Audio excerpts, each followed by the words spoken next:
Hey my book pals, hope you guys are having an awesome weekend thus far. Hope you had an amazing Valentine's Day, and welcome to the month of dark romance. This is the first official check-in. I started this month off on a bit of a flop actually. I was feeling like this really crazy book hangover after doing like all of the Estrie Mass books last month. So I wanted a palate cleanser. So I tried Where the Crawdads Sing by Delia Owens, and before you say it, I know this is definitely not dark romance, but as I said, I just wanted a quick one-stop palate cleanser, and with all the amazing reviews about it, I thought I'd give it a shot. And I knew that there was a movie and I wanted to read the book before I saw the movie, so I gave it a try, and it's not what I was expecting. There's like a mystery, sort of thriller almost aspect to it, but I think the story itself was beautiful, but the mystery side was painfully predictable. But with that in mind, I'm gonna be rating it 3 stars, only because it was pretty predictable. Though I would recommend it to other people to pick up and enjoy, especially if you just have a love of sort of literature reading. That's what I find it sort of touches more on as a literary fiction rather than a mystery. But yeah, either way, it is a beautiful story. It's from the point of view of this little girl who grows up in the swamp and becomes known as the Swamp Girl. It's based in the early 60s to 1970, sort of between like her lifespan and stuff like that, and her journey, how her family walks out on her and stuff. It's really heartbreaking stuff. And then like there's an event that occurs, and yeah, the mystery ensues. So yeah, I wouldn't read it again, but I would definitely recommend it. And I gave the movie a watch, and as per usual, the movie doesn't do the book justice. So definitely pick it up, give it a read. It's not for everybody, but it's not awful. 3 stars. So from there, I dove into my dark romance. Obviously, it is the month of love, and between doing my ARC reads and such for different indie authors, trying to spread the love that way, I thought I would take love to the dark romance level. And I've been dipping my toe in over the last few months, and there's so many that I wanted to get to, so I figured February would be the best time to get it done. So I dove straight in with this highly recommended, relatively new release, Butcher and Blackbird by Brynne Weaver, and literally within the first few pages I was chuckling, like laughing out loud so many times I could not even count. Just an amazing book, guys. It is a dark fantasy kind of like rom-com and gives you new appreciation for orzo pasta. Might put you off of cookies and cream ice cream if you're a little squeamish. Please do read the trigger warning page. And if you're like me and enjoy the audiobooks, then definitely get the audiobook. You got 2 POVs. And the main male character has this beautiful Irish accent. It is just like, oh, yes, just yes. There's going to be another book coming out in this series. I think it comes out in June. I think it's Leather and Lark and Leather, or Leather and Lark. But yeah, so I am really looking forward to that. My overall rating for this is 6 stars. It is my first 6-star read of the year. And it got me thinking. I wanted to compile a list of all my 6-star reads, as they are so very rare, which took me off even down yet another path, because now I'm trying to reflect on all the books that I read that before I really got into Book Talk and BookTube and stuff like that. So not only like recent 6-star reads, but also 6-star reads that got me into reading full stop. So I think I'm going to make a vlog rereading all of the books that really got me into reading. So stuff like Twilight and House of Night, and oh gosh, what else got me into it? William Shakespeare, Obviously, I've already done all the Throne of Glass and that kind of stuff, but Cassandra Clare, doing like the City of Bones, Mortal Instruments series. Yeah, I'm going to start revising some of the really old school ones that made me fall in love with books and compile a list of my 6-star books that I will take no criticism and argument on. They just are 6-star books. So you'll have to wait for that one. It will come. I'm hoping by the end of this month I'll have that one ready. But in the meantime, pick up Butcher and Blackbird. Bryn Weaver. She is an evil genius and she is fantastic. 6 stars. So after that, I decided to embark on a series that I have been meaning to sort of jump into for a little while because, again, I hear good things. So Emily McIntyre, sorry. So Never After novels. So I started with Twisted, which is kind of like a Jasmine and Aladdin retelling of sorts.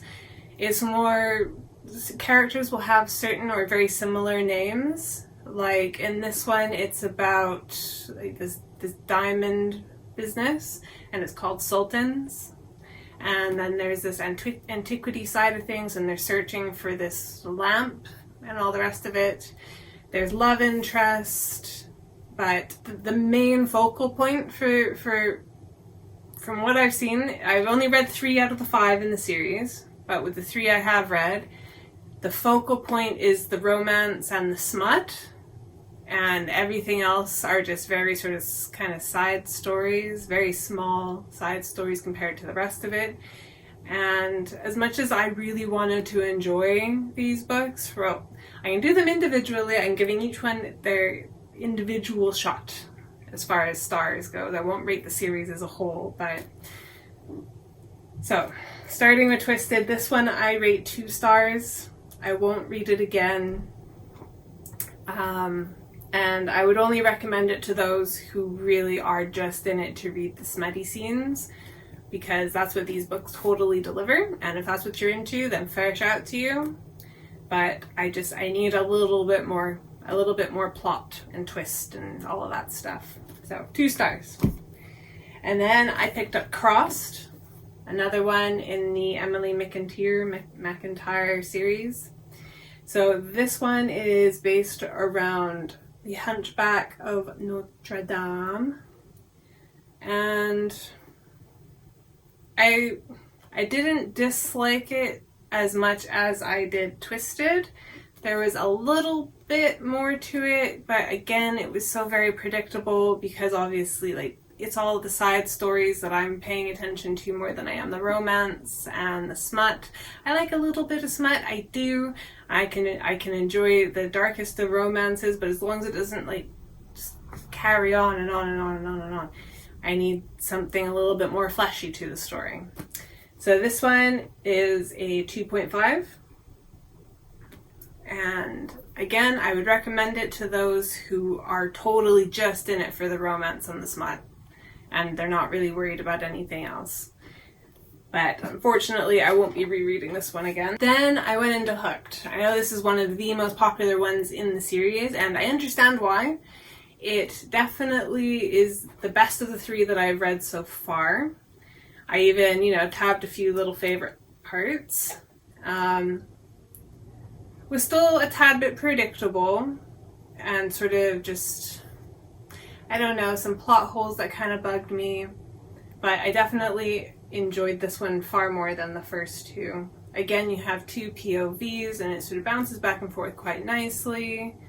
But again, outside of just like certain things that hint at Cinderella, it's just kind of, not Cinderella, sorry, Peter Pan, it's not the retelling or the dark sort of twist retelling that I was kind of hoping for. It more, again, just uses certain names rather than really building on the character. Although, in Hooked, there is one aspect. So Captain Hook, we all know, has that thing with he has his issues with the ticking clock and the crocodile and all that.